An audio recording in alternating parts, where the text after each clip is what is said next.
अगर आप शहर में जमीन खरीदने के लिए चाह रहे हैं तो आपको पता है कि शहर में एक एक धुर जमीन का जो है कीमत कितना होता है। तो शहर में जमीन की अगर हम कीमत की बात करें तो वहाँ पे जमीन की कीमत धुर में तय होता है। यानी कि अगर आप जमीन शहर में खरीदने के लिए जाते हैं तो आपको धुर के हिसाब से जमीन लेना होता है और वो धुर को फिर कट्ठा में कन्वर्ट करके आपको देता है। अगर आप एक धुर जमीन ले रहे हैं तो आपको पता होना चाहिए कि वो जमीन कितना लंबा और कितना चौड़ा होगा। साथ ही साथ आप ये जान लीजिए कि अगर आप शहर में जमीन खरीदने के लिए जा रहे हैं तो आप एक धुर जमीन अगर आपके साथ अमीन और ब्रोकर अगर आपका एक धुर जमीन दाब लेता है यानी कि बेईमानी कर लेता है तो आपका कितना रुपया खर्च हो जाएगा। अगर आप ये वीडियो शुरू से लेकर के अंत तक नहीं देखेंगे तो ये आपके साथ बहुत बड़ा धोखा होने वाला है कि अगर आप शहर में जमीन लेंगे तो आपके साथ में अमीन और ब्रोकर बहुत बड़ी धोखाधड़ी कर सकता है। एक धुर जमीन की कीमत की अगर हम बात करें शहर में 45,000 से लेकर के आगे जितना बोलिए वो शहर के ऊपर डिपेंड करता है कि आप किस शहर में रह रहे उस शहर की मतलब जो है कीमत क्या है आपको पता है। तो आज के इस वीडियो में हम इन सभी बातों पर विस्तार से चर्चा करेंगे। आप लोगों से एक छोटी सी रिक्वेस्ट है कि यदि आप इस YouTube चैनल पर पहली बार वीडियो देख रहे हैं तो सबसे पहले आप इस YouTube चैनल को सब्सक्राइब करके बेल के आइकन को दबा करके नोटिफिकेशन को ऑन करके अपने दोस्तों में ज्यादा से ज्यादा शेयर करें। तो चलिए बिना देरी के वीडियो को हम लोग शुरू करते हैं।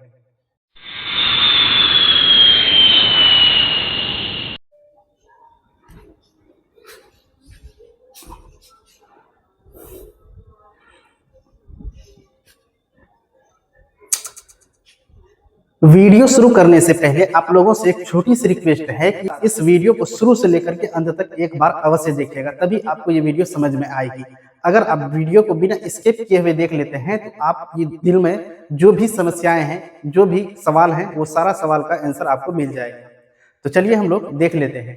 तो यहाँ पे सबसे पहले हम बात करेंगे कि देख लीजिए कि शहर में यदि आप एक धुर जमीन की कीमत की अगर बात करें तो ये आपका कम से कम 45,000 हम मान के चलते हैं इतना होता है। ऊपर शहर के हिसाब से जिस शहर का वैल्यू जितना है उस शहर के हिसाब से वहां पे इतना होता है। यानी एक धुर की अगर हम कीमत की बात करें तो अब यहाँ पे क्या समस्या है कि जब भी आप शहर में जमीन लेने के लिए जाते हैं तो आपको क्या करता है कि वहां के अमीन और ब्रोकर ये दो व्यक्ति काम करते हैं।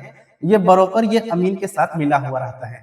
अगर आप जानकार हैं तो आप समझ जाएंगे, अगर जानकार नहीं है तो आपके साथ धोखा हो जाएगा। क्या कि अमीन और ब्रोकर मिलकर के आपको जो जमीन देगा, मान लीजिए आप कोई शहर में गए हैं जमीन खरीदने के लिए, आपको वहां पे 2 कट्ठा जमीन लेना है। क्या शहर में आपको पता है कि जमीन कट्ठा के हिसाब से मिलता है, कहीं कहीं और भी पैमाना है, हम आगे नेक्स्ट वीडियो में बात करेंगे। तो आपको 2 कट्ठा जमीन लेना होता है। तो ऐसी परिस्थिति में अमीन और ब्रोकर मिलकर के जब आपको जमीन मतलब निकाल करके देता है तो वहां पे क्या करता है, कभी कभी एक कट्ठा उसके बाद जो है आपको ये 19 धुर निकाल करके दे देंगे। तो और आपको बोला जाएगा कि ये जमीन आपका जो है 2 कट्ठा है। तो इस तरह से आप लोगों को चूतिया बना देगा, क्योंकि आपको यहाँ पे पता ही नहीं है कि कितना धुर का 1 कट्ठा होता है। और आपको पता है कि एक धुर का कीमत शहर में कम से कम 45,000 और उससे ज्यादा जितना है उतना। यानी अगर आपका एक धुर जमीन गया, अगर बेईमानी किया तो आपका 45,000 यानी कि कम से कम 45,000 ऊपर जितना हो सकता है उतना आपको नुकसानी हो जाएगा। तो यहाँ पे आज के इस वीडियो में हम जो बात करने वाले हैं 4.5 यानी 4.5 ये क्या है, ये हाथ, यानी कि ये हाथ है, इसको हम लोग लग्गी बोलेंगे। जी हाँ सर, इसको हम लोग लग्गी बोलेंगे। इतना हाथ की लग्गी से जिस शहर में जमीन की पैमाइश होती है वहां पे हम कट्ठा की हम बात करते हैं। और साथ ही साथ आप यहाँ पे नोट डाउन कर लीजिए कि जमीन की अगर हम पैमाइश करने के लिए जाते हैं कट्ठा और धुर में, तो आप एक बात ध्यान में रखेंगे, किसी भी जमीन की जब भी आप पैमाइश करते हैं तो आपको ये बात पता होना चाहिए कि 20 धुर, ये हम लिखते हैं 20 धुर बराबर हो जाता है 1 कट्ठा। 20 धुर बराबर हो जाता है 1 कट्ठा। लेकिन यहाँ पे हम क्या लिखे हैं, 1 कट्ठा 19 धुर, यानी कि 20 धुर में 1 धुर कम है। जैसे ये 1 धुर इसमें जोड़ देंगे ये हो जाएगा 20 धुर, इसका मतलब ये भी 1 कट्ठा हो जाएगा। 1 कट्ठा ये और 1 कट्ठा ये, यानी कि कुल मिलाकर के ये 2 कट्ठा हो जाएगा। लेकिन अभी ये पूर्ण रूप से 2 कट्ठा नहीं है, 1 कट्ठा 19 धुर है और 2 कट्ठा पुराने में 1 धुर की कमी है। तो यहाँ पे आप ध्यान दें, कोई भी हाथ की लगी हो, जहां पे भी पैमाइश करते हैं, चाहे तो 4.5 हाथ की लगी हो, या फिर 6.25 हाथ की हो, या फिर 6.5 हाथ की हो, 5.5 हाथ की हो, 5.25 हाथ की हो, जितना हाथ की लगी है तो सब में वही फॉर्मूला लगेगा, यानी कि 20 धूर होगा। 20 धूर बराबर होता है 1 कट्ठा। तो इस तरह से आप निकाल लेंगे। तो अब चलिए यहाँ पे हम लोग समझेंगे आखिर ये 20 धूर जमीन जो है, हम लोग देख लिए कि 1 कट्ठा होता है, लेकिन अब जहाँ समस्या ये आ जाती है, अगर हम 1 धूर जमीन की अगर हम बात करें तो 1 धूर जमीन कितना स्क्वायर फीट होता है। तो इसके लिए आपको ये समझना होगा कि ये जो है 45.5625 ये स्क्वायर फीट होता है, यानी कि यहाँ पे हम F लिख करके स्क्वायर चला देते हैं। तो आप ये समझिए 1 धूर बराबर हो जाता है मेरा इतना। तो अब 20 धूर की अगर हम बात करें तो यहाँ पे हम लिखेंगे 20 और गुना में क्या कर देंगे ये वाला क्यों किए, क्योंकि हम अब जो है धूर में बदलेंगे। ये तो स्क्वायर फीट हो गया ना, इतना स्क्वायर फुट को अब हम 1 कट्ठा में बदलने जा रहे हैं। तो 1 कट्ठा में हमको कितना चाहिए, तो 20 धूर, 20 गुना ये 1 धूर का मान है मेरा कितना, 45.5625। जब आप इसको सॉल्व कर लेंगे तो ये आपका बिल्कुल 1 कट्ठा जमीन हो जाएगा।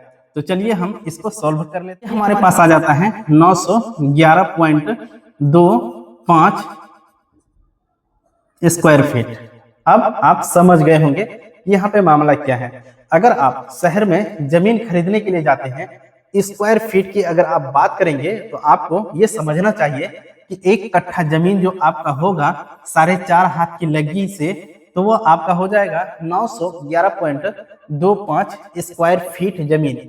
अब चलिए थोड़ा सा इसमें हम आपको ये भी बता देते हैं कि अब 1 धूर जमीन में कितना एरिया कवर होगा।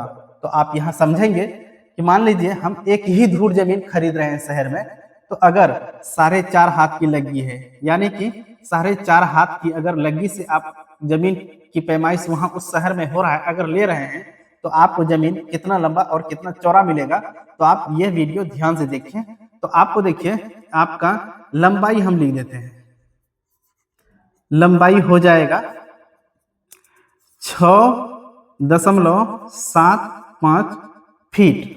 उसके बाद अगर हम चौड़ाई की बात करें, चौड़ाई, अब ये चौड़ाई जो हो जाएगा फिर 6.75 फीट। अगर आप जाएंगे कि आखिर ये 1 धूर जमीन हमको जमीन पे मतलब जो है लाइव देखना है तो कितना होता है, तो आपको पैमाइश में क्या करना है, आप इधर से मान लीजिए ये आपका प्लॉट है, यहां से इधर चलेंगे 6 फीट 9 इंच।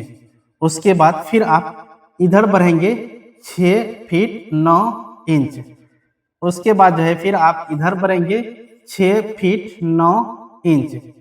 ठीक इसी तरह से फिर आप इसको मिला देंगे, ये आपका 6 फीट 9 इंच। ये आपका हो गया 1 धूर जमीन। यहाँ पे लिख देंगे हम 1 धूर। जी हाँ दोस्तों, आप अगर इतना एरिया कवर करते हैं तो ये आपका हो जाता है 1 धूर।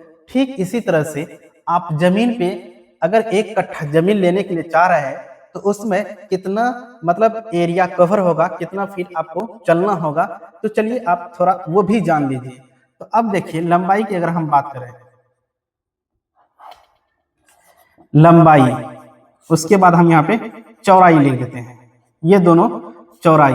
जी हाँ, 1 कट्ठा में आपको कितना लंबा जमीन मिलेगा और कितना चौड़ा जमीन मिलेगा वो भी आप यहाँ पे सीख रहे हैं। अब इसकी लंबाई हो जाएगी जमीन पर आप 30 फीट 2 इंच।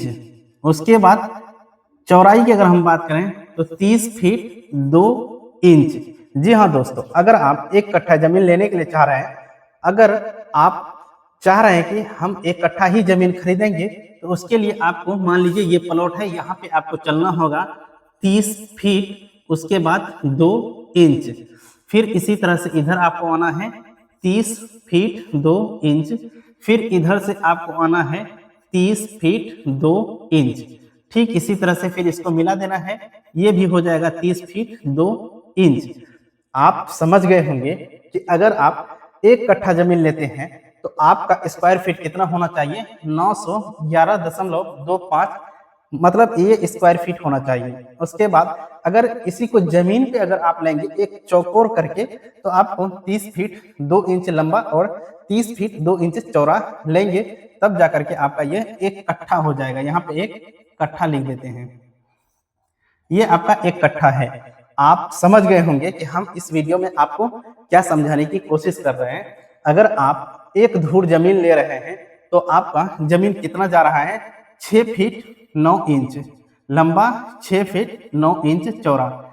आप देख लीजिए कि ये जमीन है आपका एक धूर, और जाकर के हम कितना ले रहे हैं, एक कट्ठा। एक कट्ठा में होता है 20 धूर, तो उसके लिए जो है स्क्वायर फीट में जब हम कन्वर्ट कर दिए 911.2 मतलब फीट स्क्वायर हो गया। उसके बाद जब इन्हीं को जमीन पर लेंगे हम चौकोर करके, तो 30 फीट 2 इंच लंबा जाना होगा, 30 फीट 2 इंच चौड़ा लेना होगा।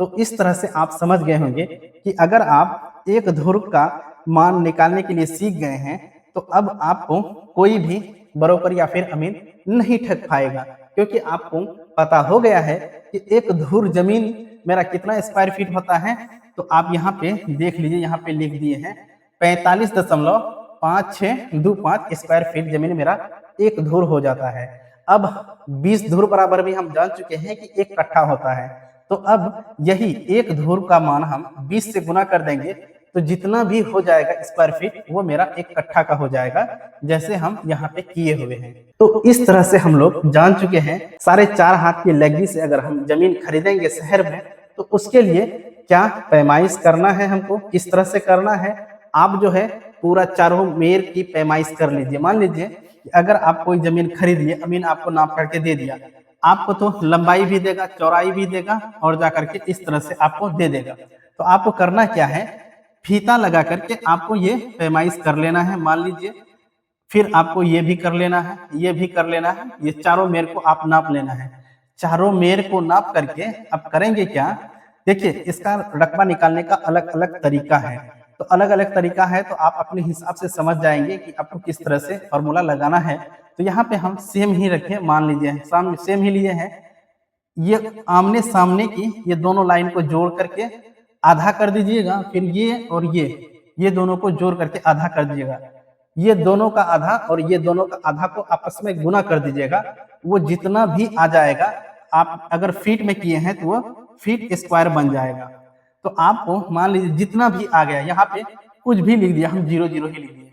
अब इसमें करना क्या है कि 4.5 हाथ की लग्गी वाला अगर है एरिया, तो आपको इससे भाग दे देना है। क्या है ये 911.25। ये क्यों किए, ये एक कट्ठा का मान है। जितना स्क्वायर फीट यहाँ पे निकला था ना, उसमें अगर 911.25 से अगर भाग दे देंगे, तो आगे जो रिजल्ट आएगा वो आपका कट्ठा में कन्वर्ट होकर के आ जाएगा।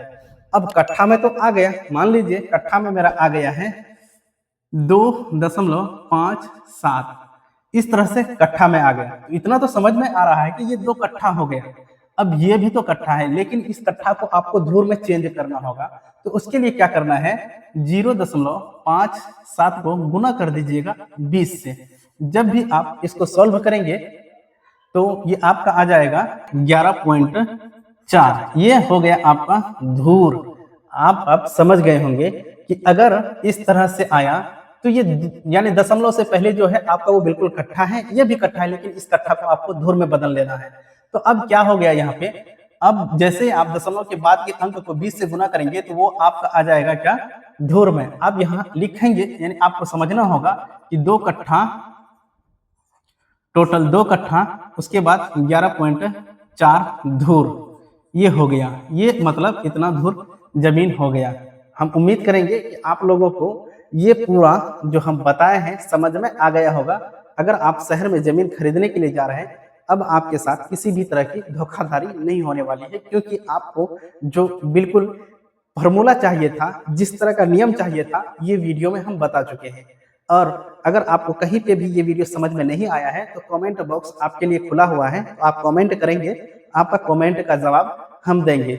और साथ ही साथ आप इस YouTube चैनल पर पहली बार वीडियो देख रहे थे, तो आप जल्दी से इस YouTube चैनल को सब्सक्राइब कर लीजिए, क्योंकि ये YouTube चैनल आपकी लाइफ को बिल्कुल चेंज करने वाली है। तो चलिए आज का वीडियो हम यहीं पर समाप्त करेंगे। मिलते हैं एक नया वीडियो में एक नई जानकारी के साथ। तब तक के लिए जय हिंद।